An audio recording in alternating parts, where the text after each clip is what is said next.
Assalamualaikum warahmatullahi wabarakatuh. Perkenalkan, nama saya Dea Femini Putri Saloho. Saya sedang menempuh pendidikan di Perguruan Tinggi Universitas Riau. Baik, sebelumnya tujuan saya membuat video ini adalah untuk memenuhi tugas mata kuliah konseling keluarga yang diampu oleh Bapak dosen Profesor Dr. Zulfan Sam MS dan Ibu dosen Siska Mardes MPD. Video saya kali ini, saya akan membahas atau mereview sebuah jurnal yang berjudul Bimbingan Konseling bagi Perempuan Korban Kekerasan dalam Rumah Tangga di LRC KJHM Semarang, di mana jurnal ini dibuat oleh M. Asul Mutakin, Ali Murtado, dan Anila Umariana. Nah, setelah saya membaca jurnal ini, saya akan mencoba mereview kepada teman-teman sekalian, di mana sebelumnya saya akan menjelaskan KDRT itu bagaimana. Nah, KDRT sendiri adalah perilaku yang mencakup perbuatan dan perkataan kasar kepada seseorang dengan menggunakan ancaman, dengan menggunakan kekuatan, kekerasan fisik, seksual, emosional, ekonomi, dan juga dengan kekerasan lisan. Nah, pada jurnal ini juga menjelaskan beberapa pengertian tujuan dari bimbingan dan konseling itu. Nah, saya akan melampirkan beberapa pengertian bimbingan dan konseling atau tujuan dari bimbingan konseling itu di sini.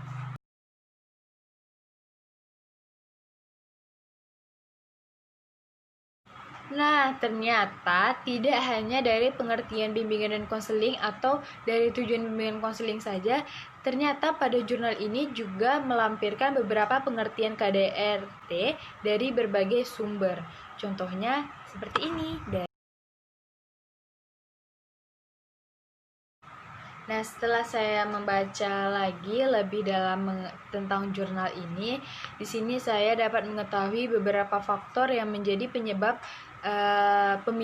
atau pemicunya dari KDRT itu sendiri. Nah, penyebabnya itu ada 5. Nah, jadi ada 5 faktor pemicu atau pendorong KDRT ini. Yang pertama ada budaya patriarki. Nah, budaya patriarki sendiri adalah budaya di mana di sini salah satu pihak lebih mementingkan atau melihat dari posisi atau kondisinya. Seperti nih, kan di satu keluarga itu ada suami dan istri, laki-laki dan perempuan. Nah, jadi si suami ini dia lebih merasa bahwa tingkatnya itu lebih tinggi daripada istrinya tadi. Jadi dia merasa semena-mena aja karena di sini posisinya lebih tinggi, karena di sini suaminya itu adalah kepala keluarga dari rumah tangganya. Nah, yang kedua itu ada pandangan dan pelabelan negatif, sama seperti budaya patriarki tadi. Pandangan dan pelabelan negatif ini seperti laki-laki ini merasa bahwa dia itu lebih hebat, lebih kuat dibanding perempuan yang lemah, yang cuma bisa nangis gitu kan. Jadi karena pandangan si laki-laki ini tadi dia merasa hebat, merasa kuat, jadi dia itu semena-mena kepada perempuannya karena dia merasa aku kuat kok, nggak mungkin lah istri aku bisa melawan gitu. Jadi si laki-laki ini kayak semena-mena aja melakukan kekerasan terus-menerus gitu kan, padahal itu aturannya nggak boleh. Nah, yang ketiga itu ada interpretasi agama. Nah, di poin ketiga inilah banyak orang yang salah paham mengenai interpretasi agama. Dimana di sini kan ada dikatakan bahwa istri jika tidak mau memenuhi kebutuhan seksual dari suaminya itu boleh dipukul. Tetapi banyak yang salah memahami bahwa hal-hal kecil yang sering dilakukan itu adalah hal-hal kecil atau kesalahan kecil oleh si istri itu disalah tanggapi dan kemudian dilakukannya kekerasan oleh suami kepada istri tersebut. Nah, itu yang salah. Jadi di sini agama itu dijadikan suami ini salah paham mengenai interpretasi agama itu. Nah, yang keempat itu ada kekerasan yang menjadi budaya lingkungan sekitar. Contohnya tuh kayak gini, misalnya di keluarga A. Keluarga A ini sering memang kayak suaminya itu kasar gitu. Apa-apa dikit langsung mukul pakai tangan gitu kepada istrinya. Nah, bisa saja lingkungan masyarakat yang seperti itu berpengaruh kepada keluarga B yang biasanya atau jarang sekali seperti itu. Nah, karena yang sering kali kayak keluarga A ini dikit-dikit kelahi, dikit-dikit pukul tangan, terjadi KDRT, bisa saja kemungkinan besar keluarga B akan melakukan seperti itu juga. Itulah namanya karena pengaruh budaya dari lingkungan sekitar itu tadi. Nah, itu tadi 5 faktor pemicu atau pendorong terjadinya KDRT dalam suatu rumah tangga yang terdapat pada jurnal ini. Nah, pada jurnal ini juga terdapat bagaimana pelayanan bagi korban kekerasan dalam rumah tangga tersebut. Dan juga di sini penanganannya itu ada 2 kali. Yang pertama itu ada dengan konseling individu, dan kedua itu ada melalui konseling kelompok.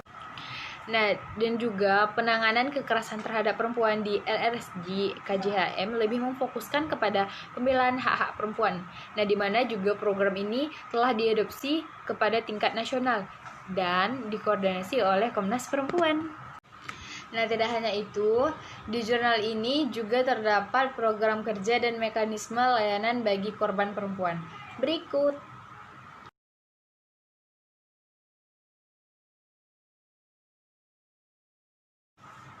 Nah, itu tadi yang terdapat dalam jurnal kekerasan dalam rumah tangga ini. Nah, di sini saya akan menyimpulkan bahwa kekerasan dalam rumah tangga itu menjadi persoalan yang sangat penting yang sedang banyak-banyaknya dialami oleh masyarakat Indonesia.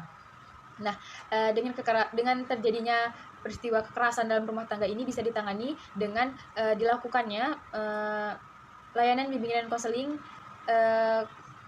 sebagai korban dari KDRT itu sendiri.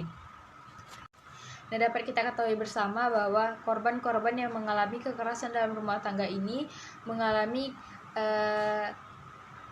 terganggunya mental atau terganggunya psikis si korban tadi karena sering mengalami kekerasan, sering dibentak dengan kata-kata yang menyakitkan atau dengan kekerasan dengan tangan ataupun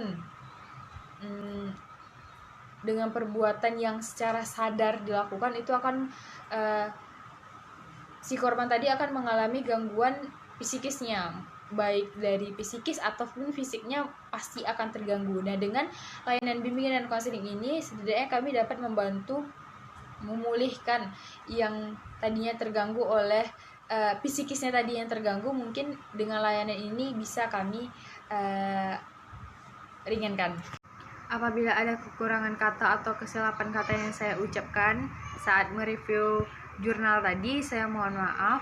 Saya akhiri dengan wabillahi taufiq wal hidayah. Wassalamualaikum warahmatullahi wabarakatuh.